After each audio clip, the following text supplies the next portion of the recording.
Halo teman-teman, kembali lagi bersama kami kelompok 1. Di sini kami akan membahas materi semantik pada mata kuliah Konsep Dasar Bahasa dan Sastra Indonesia SD. Yuk kita bahas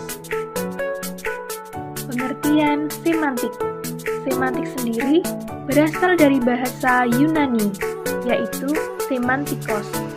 Merupakan cabang linguistik yang mempelajari makna yang terkandung pada suatu bahasa, kode, atau jenis representasi lain. Semantik biasanya dikontraskan dengan dua aspek lain dari ekspresi makna.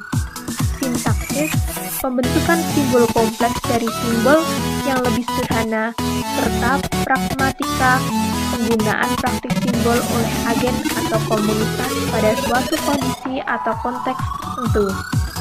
Jadi, dapat disimpulkan, semantik adalah bidang linguistik yang mempelajari makna tanda bahasa.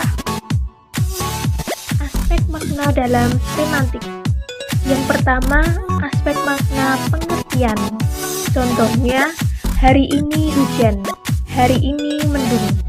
Kedua, aspek makna perasaan. Berhubungan dengan sikap pembicara terhadap situasi pembicaraan. Contoh, perasaan senang, sedih, marah, dingin, panas, dan lainnya. Ketiga, aspek makna nada. Ini berhubungan dengan aspek makna perasaan. Misalnya, kita sedang kesal dengan seseorang, maka akan mempengaruhi pula pilihan kata kita yang sesuai dengan nadanya. Yang keempat, aspek makna tujuan. Menekankan bahwa apa yang kita ungkapkan dalam bentuk tuturan itu mengandung tujuan tertentu. Nah, sekarang kita akan belajar tipe makna dalam semantik. Denotatif.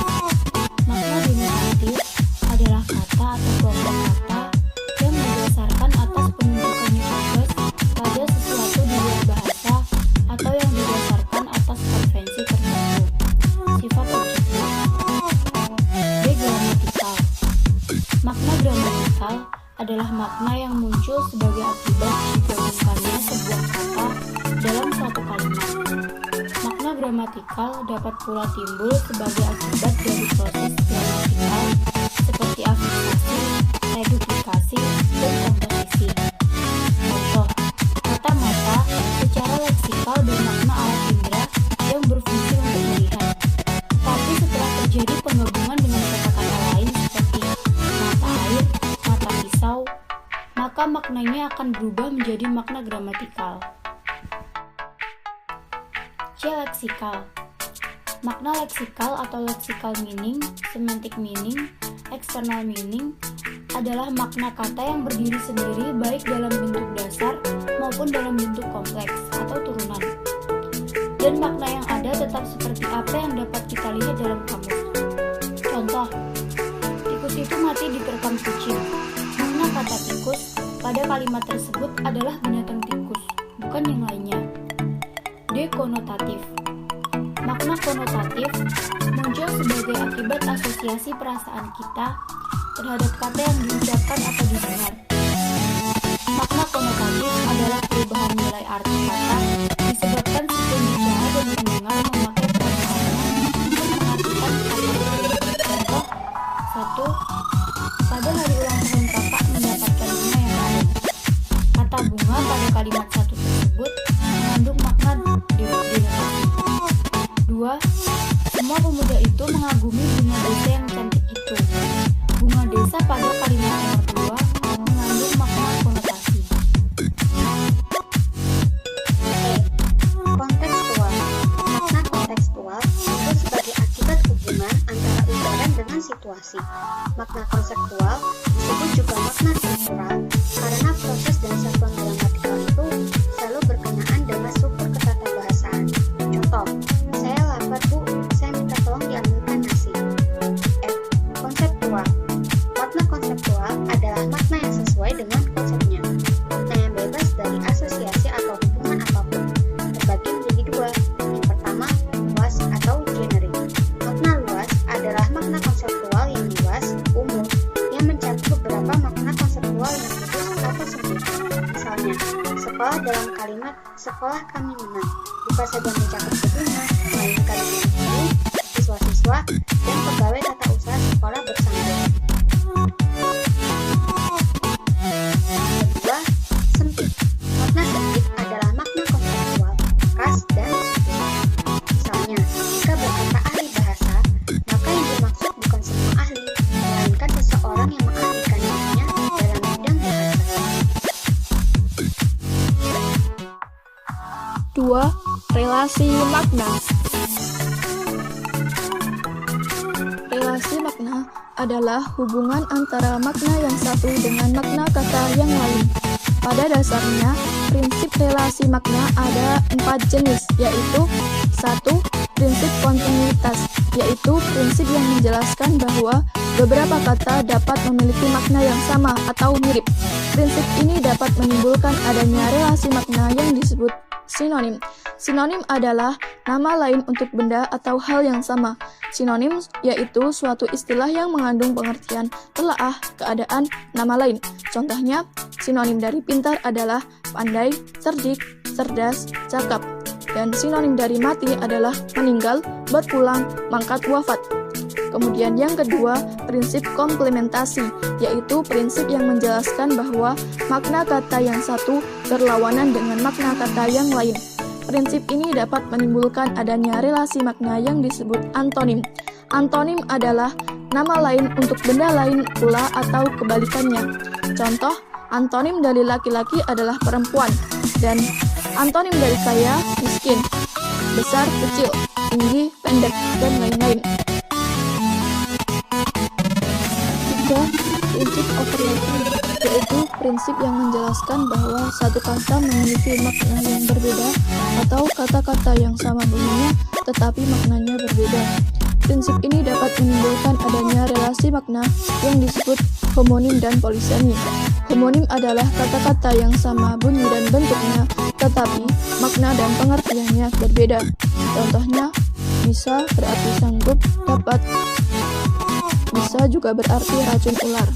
Kemudian jagal berarti pedagang kecil, dan jagal juga berarti orang yang bertugas menyembelih binatang.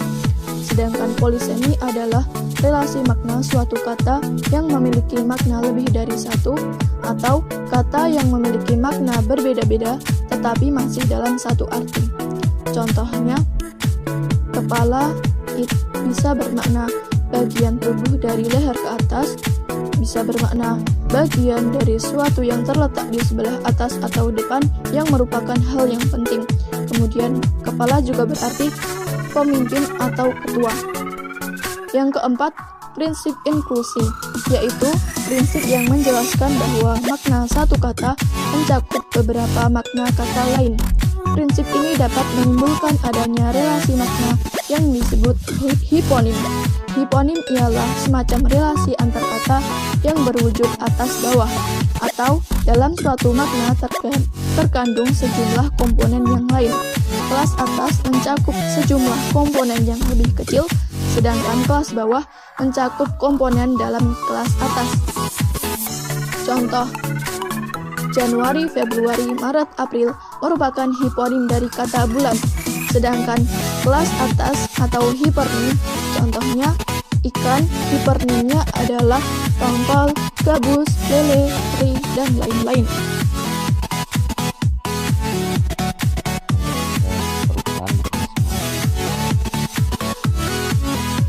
Pertama, peorasi. Peorasi adalah perubahan nilai rasa makna menjadi lebih rendah dari yang sebelumnya. Peorasi menggunakan kata yang merendahkan atau kasar. Kedua, ameliorasi adalah perubahan nilai rasa makna kata menjadi lebih tinggi, dihormat, dan lebih disukai.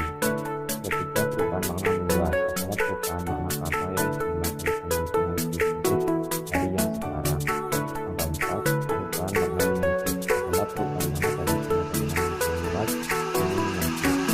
Yang kelima, sinestesia adalah perubahan makna karena adanya kedua tanggapan dua indera yang berbeda. Yang keenam, asosiasi adalah perubahan makna karena adanya persamaan sifat atau makna secara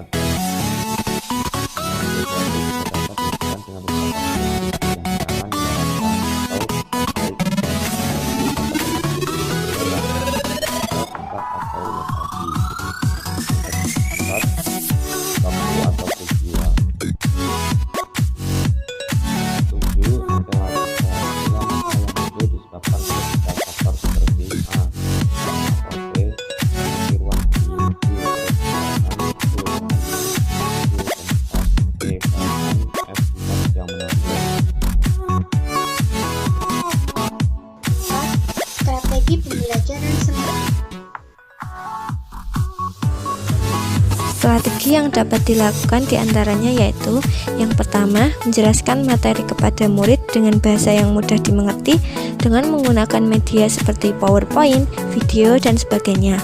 Yang kedua, menggunakan metode permainan bahasa dalam menyampaikan materi sinonim dan antonim. Kemudian murid disuruh untuk mencari kata bersinonim dan berantonim secara individu maupun kelompok. Yang ketiga, menjelaskan materi semantik dengan menggunakan teori NSM, yaitu teori yang menjelaskan makna leksikal dengan teknik parafrase, yakni makna kompleks yang dieksplikasi dengan seperangkat makna yang lebih sederhana karena setiap bahasa memiliki inti semantik. Nah, sekian dulu ya pembahasan materi semantik teman-teman. Sampai berjumpa dengan kelompok kami di materi berikutnya.